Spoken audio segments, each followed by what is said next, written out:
What is up, everybody? It is JT Sports. I am back to you guys with another episode of the JT Sports Podcast. On this episode, I'm going to be talking about Jamarr Chase. Should Bengals fans be concerned about his preseason struggles so far? Why you shouldn't sleep on TCU? Why Miami will win the ACC Coastal this year in 2021?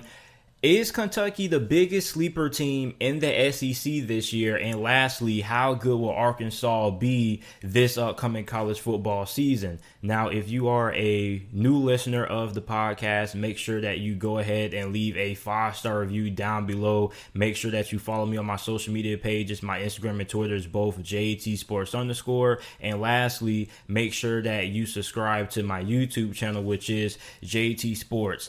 So, Jamarr Chase has had a lot of struggles so far during the preseason. He had a lot of drops in this past week's preseason game against Washington. And there are a lot of people out there on social media saying that the Bengals made a mistake drafting Jamarr Chase 5th overall over Penny Sewell. Now, me personally, if I was a Bengals fan, I wouldn't be too concerned about Jamarr Chase struggles. Now, Jamarr Chase struggles don't just, come from the preseason. Even before the preseason started, there were a lot of reports coming out of training camp that Jamarr Chase hasn't really looked all that fantastic during training camp. He's been struggling to create separation, hasn't really been winning those 50-50 balls. So there was already some skepticism that I had about Jamarr Chase before the preseason even began. But I don't really pay that much attention to the reports that come out of training camp because I'm somebody who wants to see what happens and what goes down on the field, because there were a lot of people saying that Zach Wilson didn't look great during training camp and that he was struggling. Well, so far this preseason, Zach Wilson has pretty much looked the lights out. But when you look at Jamarr Chase, okay, I definitely understand what those reports were saying about him struggling to create separation, and there has been a good amount of inconsistency. But the reason why I'm not too worried is because, first of all, the majority of rookie wide receivers that are drafted in the NFL don't really come out the gate, on fire. They normally pick up a good amount of momentum during the second half of the season. Around week 9, week 10 is where we start to see these rookie wide receivers start to go off. Not everybody's going to bust on the scene like a Odell Beckham or a Justin Jefferson. Most rookie wide receivers don't end up going off until like the second half of their rookie year. And you also got to remember, Jamarr Chase hasn't really played in any, organized football matchups until like the preseason just started. Before that, he didn't play in 2020 because he opted out. So last time we really saw Jamarr Chase actually play on the field in a real football game for LSU was like 2019. So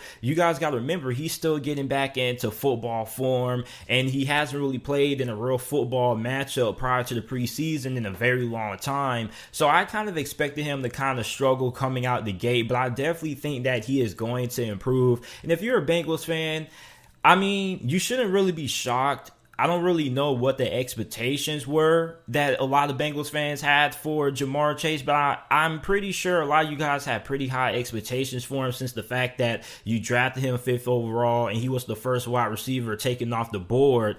So, I definitely understand why some Bengals fans may be concerned, but coming from a Steeler fan, I wouldn't be too concerned. Most rookie wide receivers don't really start picking things up until the second half of the season. Now, with Jamarr Chase having the drops that he has had in his performances in the preseason, they definitely haven't really been that encouraging. Okay, I have been kind of disappointed with what I've seen out of Jamarr Chase. I was hoping to see a little bit more flashes of greatness out of him, showing everybody why he was drafted 5th overall. We really haven't had any of those moments. Even Devontae Smith played a couple of days ago, and although he didn't have crazy numbers that are jumping out of you, you definitely saw the reason why Philadelphia drafted Devontae Smith when they did, with his route running. Like, he had a couple of good plays when he was able to move the chains of Philadelphia. We haven't really saw any of those moments out of Jamarr Chase as of yet, to why the Bengals drafted him 5th overall. So I think that his rookie season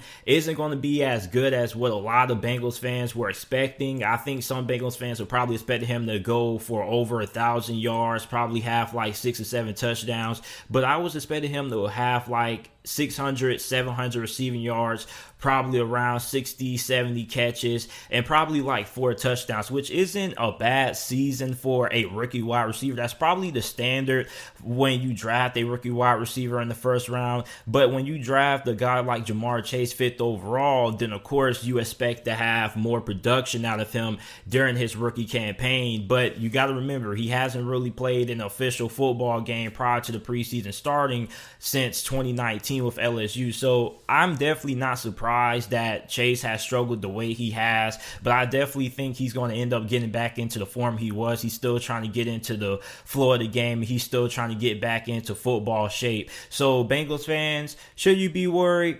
Yeah, a little bit, but I think he's going to end up picking up steam. Let's just wait until the second half of the regular season. He's also reunited with Joe Burrow, so I'm pretty sure him and Joe Burrow, they already have a pretty good connection. Remember, Joe Burrow has yet to play in the preseason so far. The Bengals are taking a lot of cautionary measures with Joe Burrow in terms of bringing him back. He is going to start, but he's not playing in the preseason, so I definitely think when Joe Burrow gets in at QB, that Jamarr Chase is definitely going to have a significant amount of improvement. He hasn't really been playing with the greatest QBs as of late during the preseason, so hopefully with Joe Burrow returning, that should reunite him and get him back on the right track, since him and Joe Burrow already have a pretty good connection playing with each other during their time at LSU.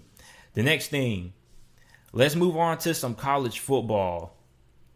I want to talk about why I feel the Miami Hurricanes will win the ACC Coastal Division this season. Now, Manny Diaz has been the head coach for the Miami Hurricanes for a good minute, and I think that this is finally the year that we see Manny Diaz put everything together and finally get Miami back to the ACC Conference Championship game this year. This is the best team that Manny Diaz has had during his time as the head coach for the Miami Hurricanes. And I also feel like this is the best team that the Miami Hurricanes have put on the field in a very long time. As a matter of fact, I think it's better than that team that won 10 games back in, 2017, I believe it was, with Malik Rozier at QB. So I think this team is more talented than that 2017 team. If you look at D'Eriq King returning at QB, along with offensive coordinator Rhett Lashley going into his second year with the program, I'm really excited to see this offense take the next step. D'Eriq King, a lot of people have questions about how he's going to look returning from that injury that he suffered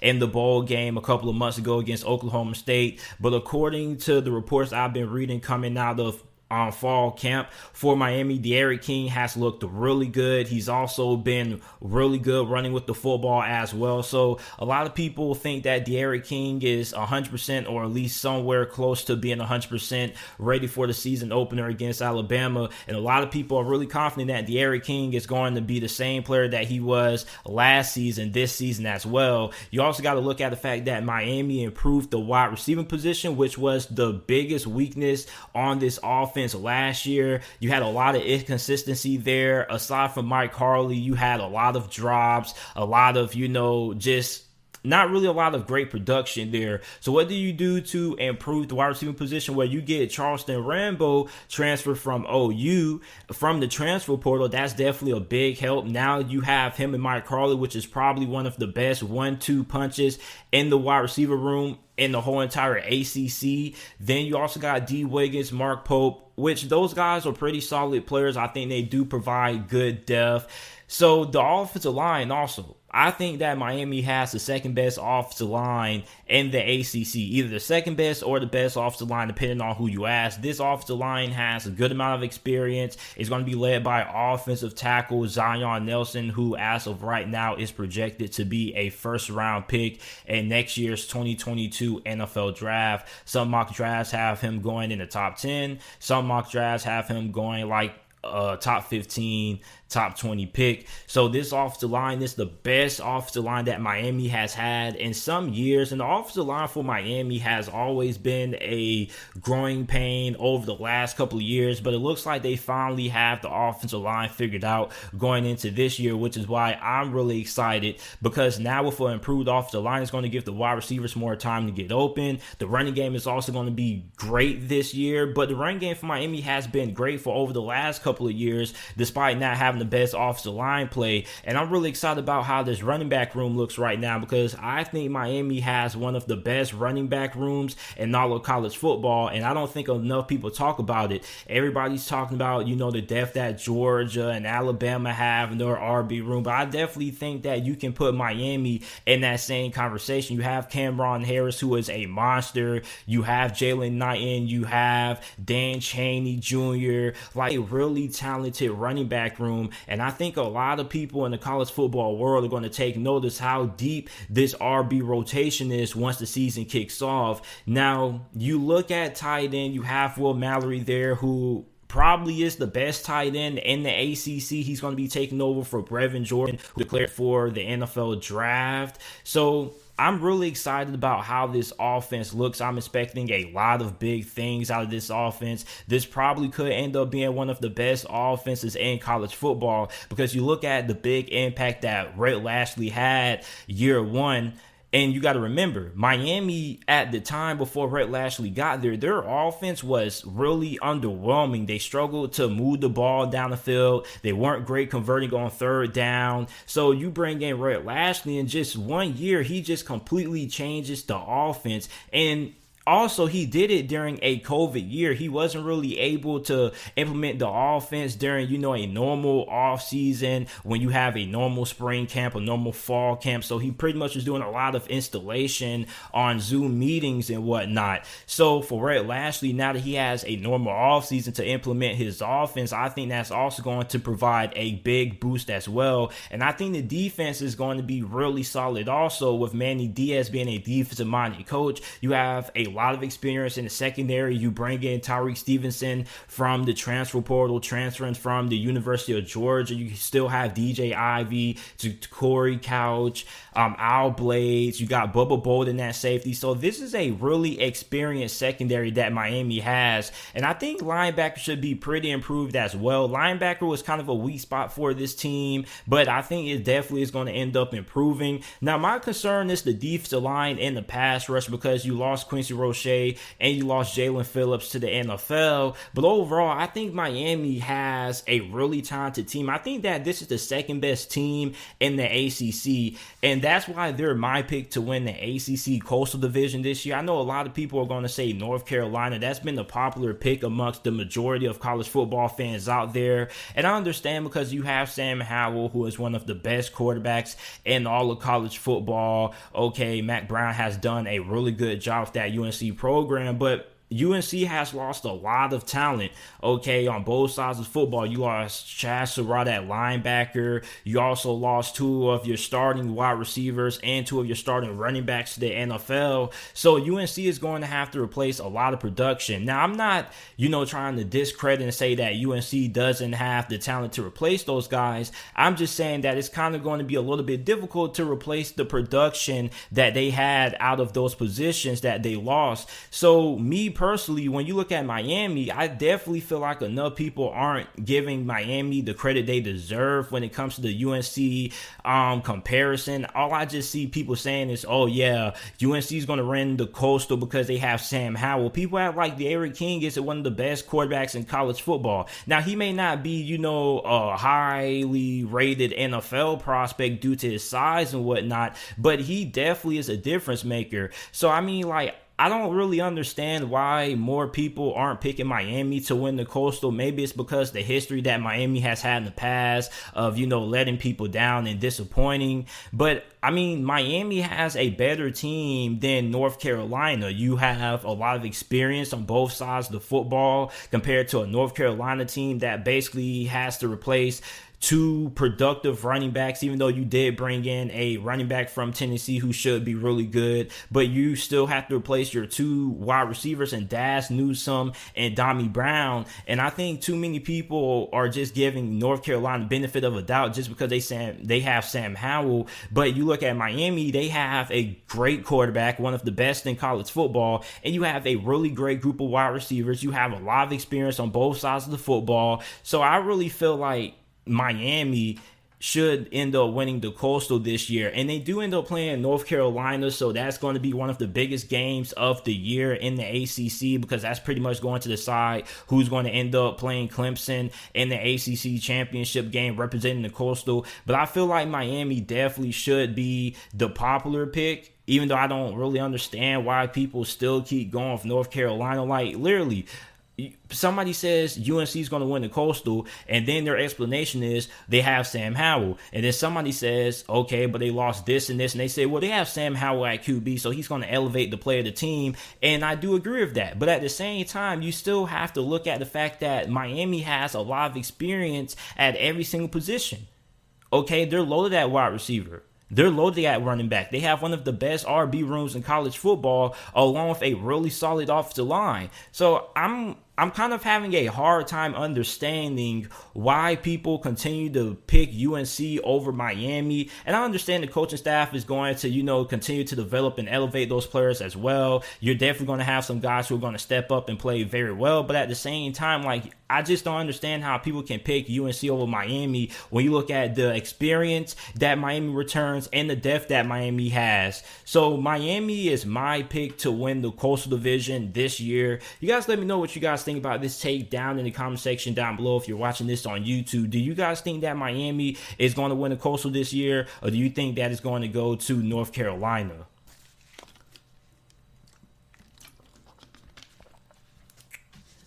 So I want to talk about TCU.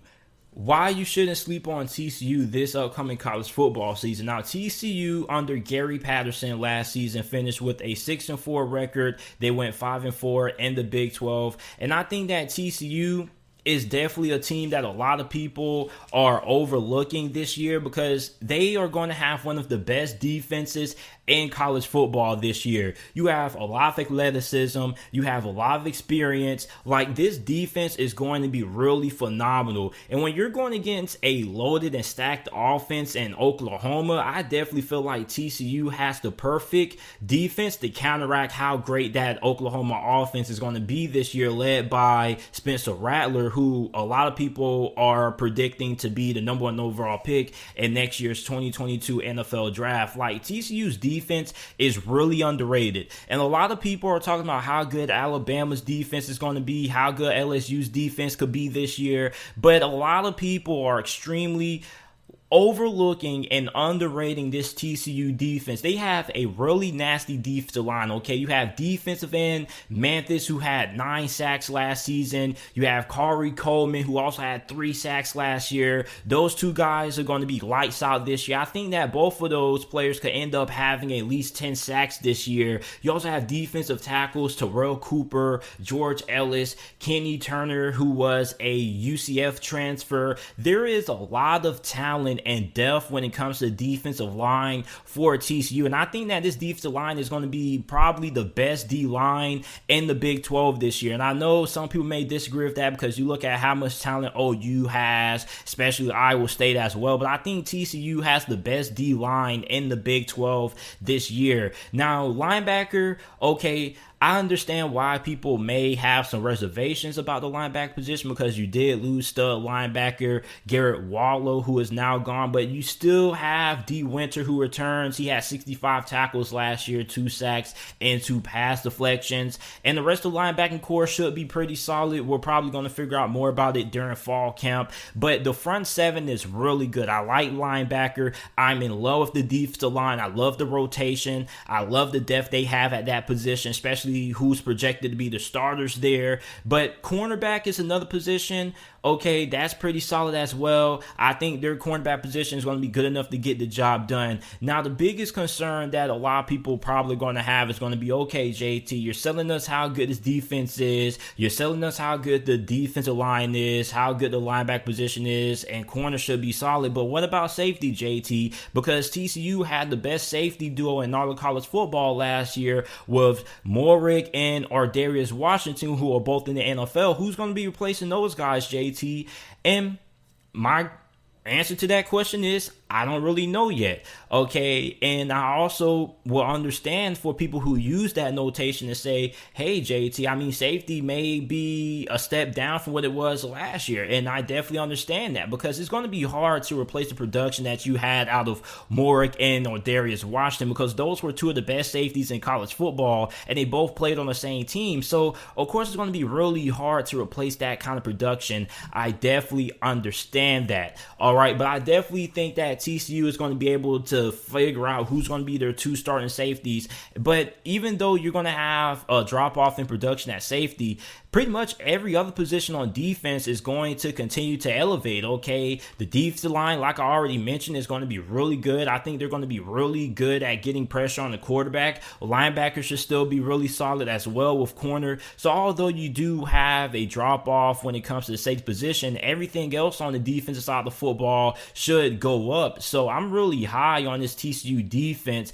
I think this is going to be the best defense in the Big 12 this year, despite a lot of people being really high on OU's defense. Now, offense definitely should improve. The offense last year I don't think was bad, but it was kind of inconsistent, especially when you look at the running game. Quarterback Max Duggan led the team in rushing yards and rushing touchdowns. He had 526 rushing yards and 10 rushing TDs. And when you look at Max Duggan, okay, this man was he was a driving force behind the offense, to say the least. He threw for 1,795 passing yards, completed 60.8% of his passes, 10 touchdowns, 4 interceptions. This guy was a monster last year, and I think he's going to be poised for a breakout season. And I also think that he could be a dark horse Heisman candidate this year that a lot of people aren't talking about, because you look at the production that he had last year, a lot of people weren't really talking about it. A lot of people didn't really talk about what he did on the ground. Nobody really talked about TCU all that much. So I'm really excited to see what he does this year. I definitely feel like he can have a breakout season. Now, the running back position is going to be led by Zach Evans. I think he's going to end up having a breakout season as well. He had 54 carries last year with 388 rushing yards and 4 touchdowns. You also have Kendre Miller. You have a lot of experience at wide receiver. You have Quentin Johnston coming back. You have Tay Barber, Darius Davis there. So there's a lot of talent in that wide receiver room for TCU. And with the improvement that this offensive line should make when it comes to pass protection, they were pretty good against the run, but they weren't really all that great when it came to pass blocking. I think that's going to improve also. So with the offensive line improving, that's going to elevate the passing game, because now you're going to give Max more time to drop back and find his wide receivers. You're also going to increase more running lanes that are going to be open. So with this offensive line improving, the whole entire offense is going to take a step up in production. And really, if TCU's offense is at least above average, then I think that this team has a really good chance of being able to be a dark horse team when it comes to being able to make it to the Big 12 championship game, because you have Texas, who has a new coaching staff. We don't really know what to expect out of Steve Sarkisian and company. Iowa State, a lot of people are really high on them, and Oklahoma as well. But I definitely feel like TCU could easily end up being the second best team in the Big 12 this year, because I like how great this defense is going to be. You have a lot of experience, a lot of athleticism. There are a lot of guys playing on this TCU defense that are probably going to be playing on Sundays as well. So I'm just really excited to see what TCU does this year, man. And this is a team that I think could end up winning 8, maybe 9 games this year, possibly a New Year's 6 bowl game appearance. Okay, now I understand that they may not have the talent that a team like OU may have or Iowa State, but I definitely feel like a lot of people are really sleeping on TCU. A lot of people have been giving out their biggest sleeper teams for this year. I've been seeing Kentucky, LSU, of course, is probably going to have a bounce back year. I wouldn't really consider them to be a sleeper. You got Wisconsin. Some people have been saying NC State, but I really feel like not enough people are talking about how good TCU is going to be. Like, I think that this may be the biggest sleeper team in college football outside of Kentucky and Arizona State, because the talent is definitely there. You definitely do have the quarterback who is going to be able to win you a good amount of games, who potentially could have a breakout season where he ends up being a dark horse Heisman contender. Like, do not sleep on Max Duggan. I don't know if people call him Max Duggan or Max Dugan, but I think that Max Duggan is going to have a really phenomenal season. I think he's probably going to throw for like 28 touchdowns. He's probably going to run for 8 touchdowns. I don't think he's going to have as many rushing touchdowns this season as he had last year, due to the fact that I think the running back position is definitely going to step up this season. So I do think that he's going to be a great QB this year. And I think a lot of people are going to end up remembering this name come around this time next year. And he's probably going to be a Heisman favorite in 2022 because he definitely has all the tools to be successful, especially with the wide receiver depth and the talent that they have there. Like, a lot of people are really sleeping on TCU, and I think that this is the year that Gary Patterson and TCU get back on the national radar and have people talking about Texas Christian University again.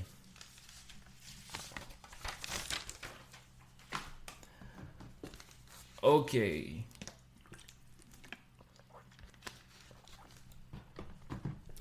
Is Kentucky the biggest sleeper team in the SEC? Now, a popular sleeper team that a lot of people have been really high on in the media has been Kentucky. Now, last year they went 5-6. They finished 4-6 in SEC play, but a lot of people are really high on the Wildcats this year. You're going to have a new look offense under offensive coordinator Liam Cohen, who was the assistant coach for the Los Angeles Rams under Sean McVay. So a lot of Kentucky fans are excited to see what changes and wrinkles he adds to this Kentucky offense. And it's going to be really exciting to see because Kentucky's offense has kind of been a little bit old-fashioned. They've been running the football, only throwing need be. So now with this new look offense, you're going to have a new QB in Will Levis, who's going to get the start. It was already announced a couple of days ago that he was going to end up being a starting quarterback.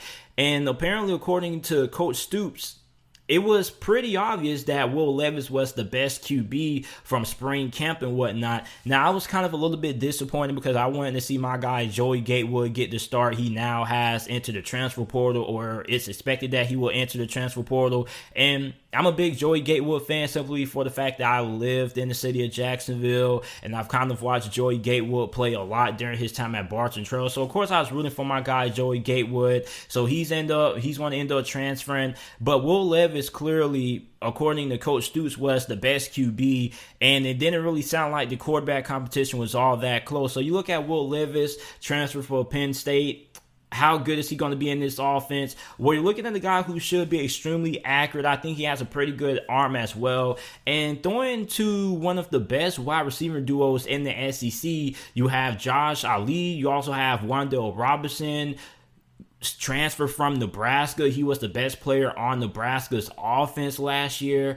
So when you look at Josh Ali, he's considered to be a super senior. That's when you had the seniors who played during COVID, who were able to come back for one more year of eligibility. So he had 54 receptions last year for 473 receiving yards and a touchdown. Then you look at Wan'Dale Robinson. We already know what he can do. He's already one of the best wide receivers in the SEC. And I think that Josh Ali is going to end up having a great season. I feel like his stats were kind of held back last year by the quarterback play of Kentucky. Terry Wilson wasn't really the greatest thrower of the football. He was a better runner than he was a passer. Now you have a guy in Will Levis who should increase Josh Ali's play. I'm really excited to see Wan'Dale Robinson. Like, this guy is incredible. You also have tight end Keaton Upshaw, who was second last year in receptions on the team. Then you have what a lot of people think is the best offensive line in the SEC, returning 3 out of 5 starters from last year. The running game also was really good, and it should continue to improve with running back Chris Rodriguez expected to get the majority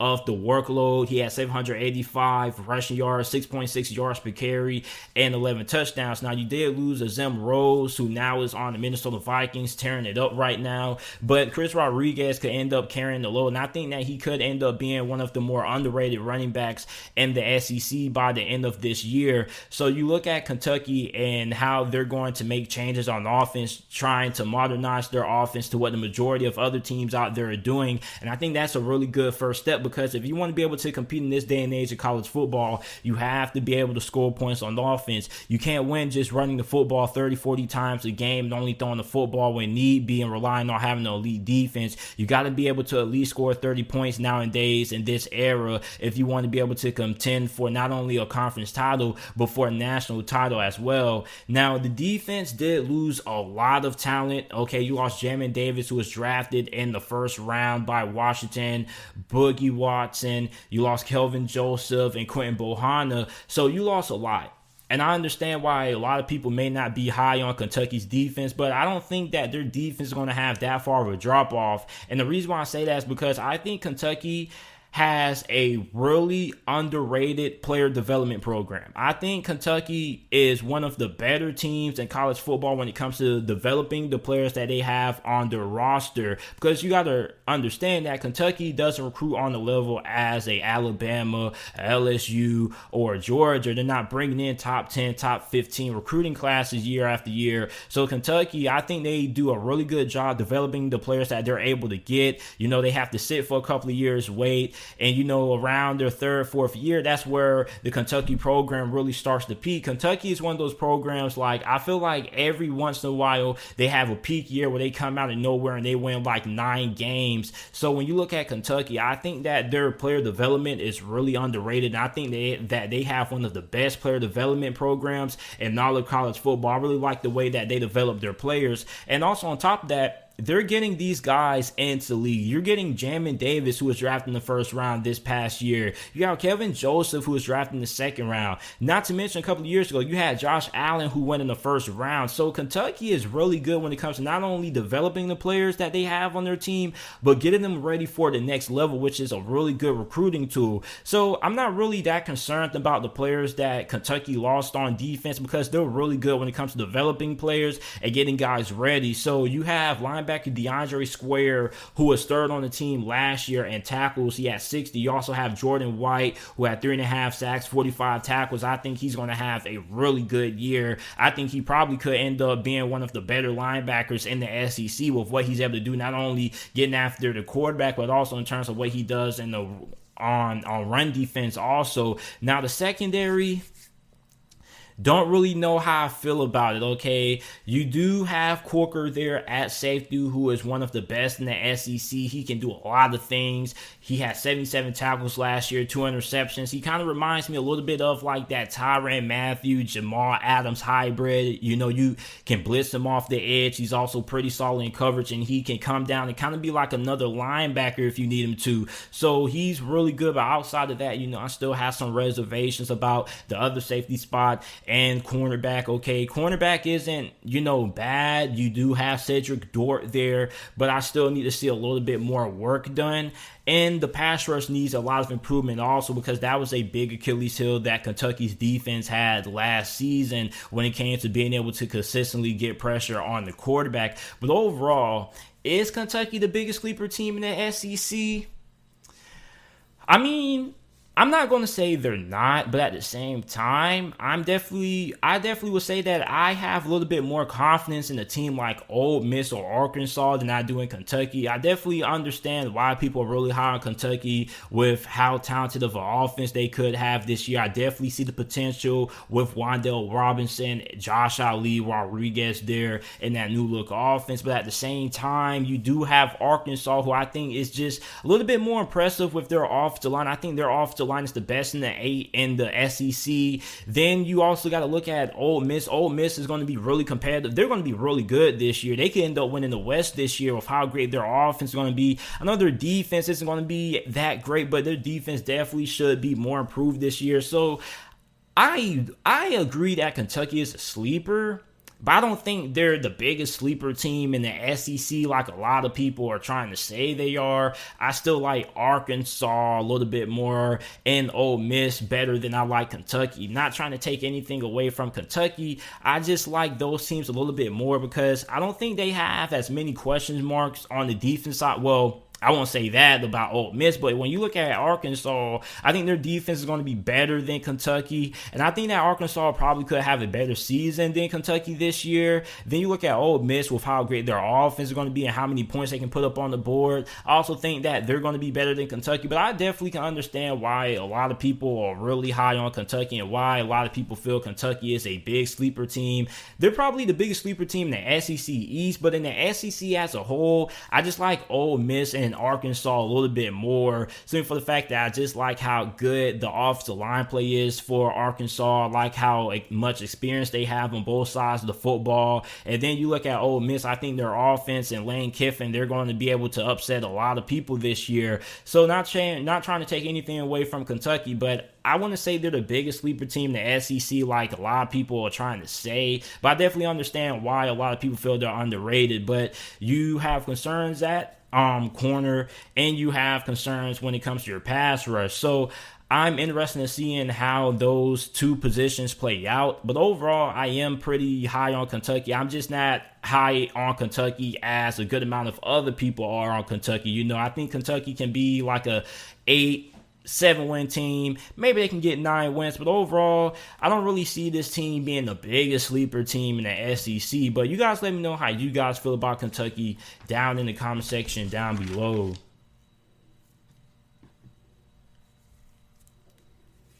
Okay, so the last topic that I want to talk about before we end this episode of the JT Sports Podcast is how good will Arkansas football be in 2021? So when I made my video about Ole Miss saying why Ole Miss could win the SEC West, I made that video like 3 weeks, almost a month ago.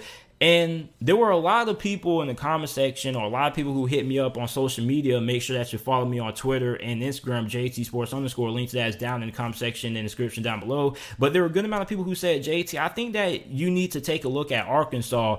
Arkansas is being heavily underrated, and they have a lot of seniors returning. Now, I was taking a look at this Arkansas team, and now to me, I think that they're probably, the more underrated team in the SEC. I just got done talking about Kentucky, but I think this is probably the biggest sleeper team in the SEC this year. As a matter of fact, I think that Arkansas would be not only the biggest sleeper team in the SEC, but I think that they would be the most improved team in the SEC this year, because they went 3-7 last year, but honestly, you probably could say that they probably won 5 games, maybe 6 last year. You had some games that came down to officiating, and you had some last-minute losses. But overall, I really like what I saw out of Kentucky last year in Sam Pittman's first year. He's going into year 2 now. He has a really good staff. And I think that Arkansas has the best offensive line in the SEC this year. You return all 5 starters, and Sam Pittman is a offensive line coach pretty much. He's really good when it comes to managing and getting the most out of his offensive line, similar to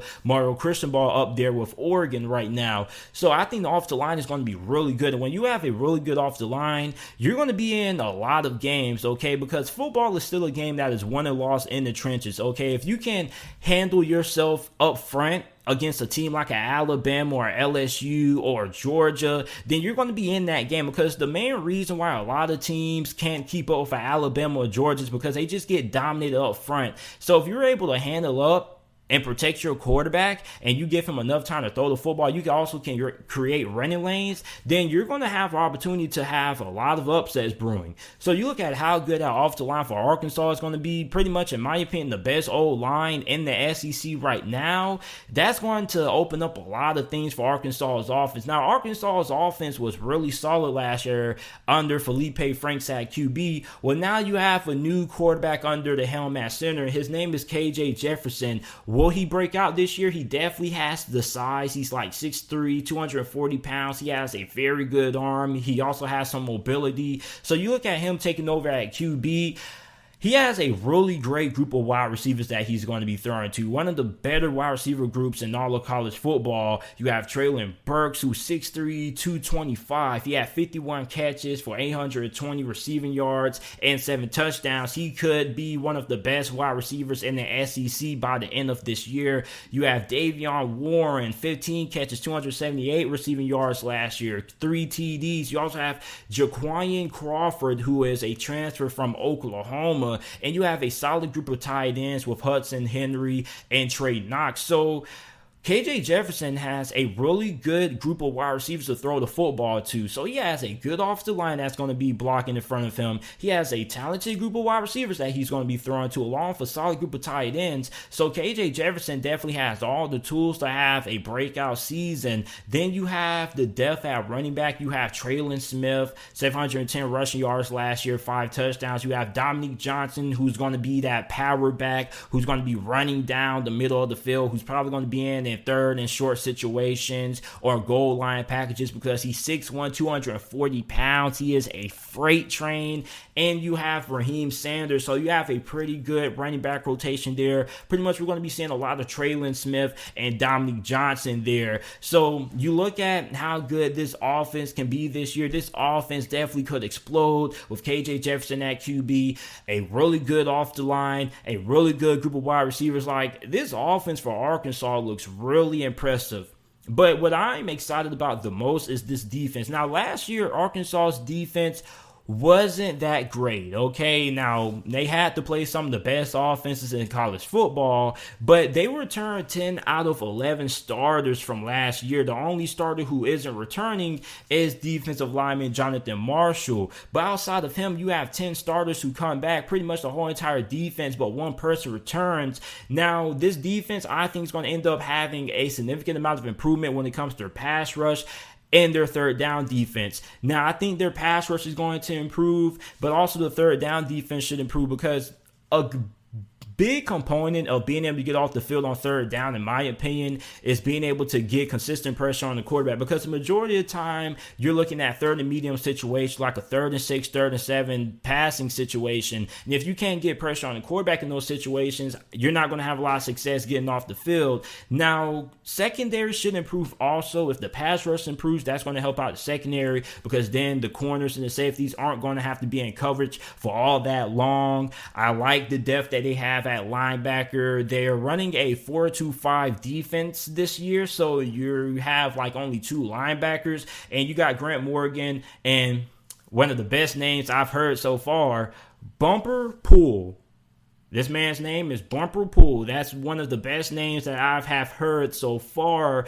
So you have Bumper Pool there, you have Grant Morgan there, you have 2 really good linebackers. They combined for a lot of tackles. So those guys are really good, a lot of talent, a lot of experience there. You also have safety Jalen Catalon, who is really good when it comes to tackling, kind of like another linebacker. So you have a lot of experience on the defense side of the football this year. Now, how is the D-line going to look? Because you lost Jonathan Marshall, but you still have Darian Gerald, Zach Williams there. So the D-line, although you did lose Jonathan Marshall, I don't think it's going to drop off. It could get better also if they're able to improve their ability to get pressure on the QB. And the fact that they're running a 4-2-5 defense is really good, because the 4-2-5 defense is the perfect defense to counteract these high-octane passing attacks, such as a Ole Miss who likes to throw the football a lot, similar to Mississippi State as well, who likes to also throw the football a good amount. So when you're running the 4-2-5, I think that's a really good defense to counteract this